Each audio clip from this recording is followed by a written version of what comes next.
Hey Internet family, let's do a card pull for January for the Goddess Guidance that we're doing.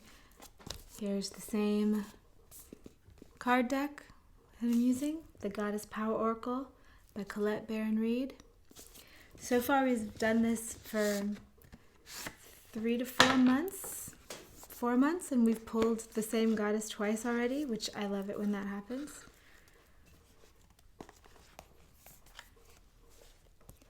So we have our guidebook and we have our oracle deck. I hope you guys are having a wonderful start to 2020. It's been good here. I've been working on a bunch of new things and upgrading my own sacred practices. It's so nice to get solitude. So nice to get solitude. I need it. Especially as a reflector. Have you ever looked up your human design? There are a few different types. You put in your birth date. You can just do an internet search for a human design calculator. And you'll find your human design type. Read up about it. See if it's accurate for you. Okay. Love to pull a goddess guidance card for the benefit of everyone affected by ripples that this information produces. Who do we get? Sweet. This is a good one. I love this goddess. Oh, and there's Persephone peeking in from the bottom. We got her a couple months ago. We got Freya. Radical acceptance. Yeah. Nice, huh? Okay. Let's see. 15, page 15. I guess that'd be page 30. Here we go. Freya, radical acceptance. When you see life as a battleground, you lose sight of a more easeful way to be in the world. Can you stand in the middle of the chaos and allow yourself to center in the quiet hum in the eye of the storm? Let the peace of Freya, the Norse goddess of war, enter your mind. Amid the flurry of battle, she came to collect the fallen and bring them to a place of rest and recuperation. Freya is here to remind you that the acceptance of defeat is not the end. She offers the gift of acceptance, the knowing that there is nothing to resist right now. See your world at face value and look into it with discernment. When you see with greater clarity, not taking this world so personally, you will not have to fight it at all. If you take full stock of your conditions, surrendering to what is, you can move to higher ground. Begin again, or wait until the drama dies down on its own. You are the strongest, most grounded, and most powerful when you remember this is the strategy the goddess Freya offers you in your support. Here's the alignment message. So this is the shadow side, kind of.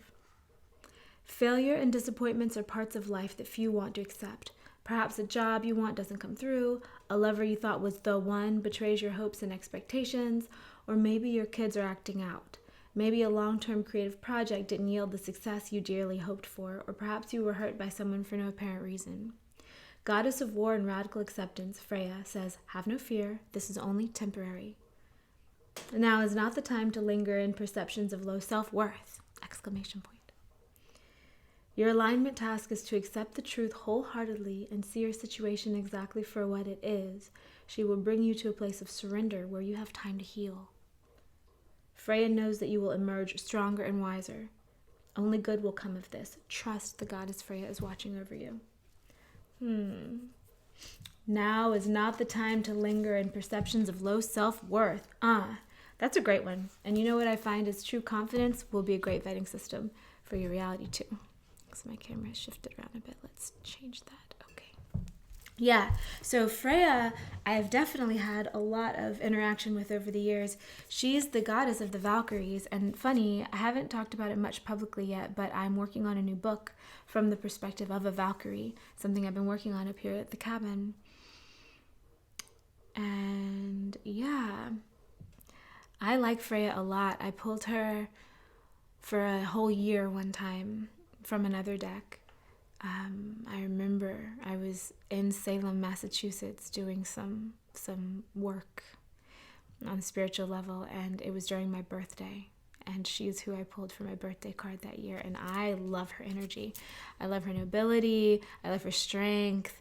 I mean, the Queen of the Valkyries, you know, she's amazing. And I feel like a lot of the Norse gods are still very active. I see signs of Odin often, and I know lots of people who know of him. Freya, see her around, hear her come up over the years. Even though, and as I always say in these, I don't believe in worship. I don't believe in giving your energy up and saying something else is greater than you. However, these archetypes hold certain understandings of mastery of energy flow and stuff. And so I feel like when we look into this, into what this brings to us personally, I'm definitely going to have to go back and read that again and see what the message is again. But yeah, very excited. It's a little snowy outside right now, so it's perfect. Norse energy coming through. It feels good. Hope this finds you guys well. Let's enjoy playing around with Freya. She's powerful. I've never known her to not be kind, though, not be fair. So again, when dealing with powerful women, I find that this world is not always used to that. So for that feminine side of you, whether you identify as man or woman, the powerful goddess in you, the one who can be the queen of the Valkyries, the one who holds strategy of war and how to be centered at war. I think about that a lot too with our world right now, because there's this talk of war and these acts of war, and also the ecosystem is freaking out. It's very much like war vibes. And so from time to time, get off kilter. If you guys are connected with me over on Instagram, you've seen me process through more of this, but feeling what's going on in the world and then alchemizing it through you, and then not getting into despair or panic, because it's my understanding that makes it worse. It kind of feeds the energy that's the problem. So it's doing the opposite of helping if you do that. But then, so what do you do? But then, so how do you hold it down? And I think this is a great archetype for that, because war was where she was comfortable. That was where she went to do a major part of her work in her pantheon. So, yeah. Okay, send you guys lots of love from the Pacific Northwest. I will be back in LA in end of February, and I'll be teaching a Reiki class. So pop over to my Instagram to learn more about that, because it's going to be small, but you can get Reiki 1 certification, and I am very excited about spreading healing energy, because it needs to go wherever it can go in our world these days. So have a beautiful January, and remember that you can be the calm in the eye of the storm. Remember that no matter what the tides are around you, you can surf them as masterfully as possible. Stay lucid. Stay in there behind your eyes. And look for others that do the same thing. It changes the game. Okay, love you guys.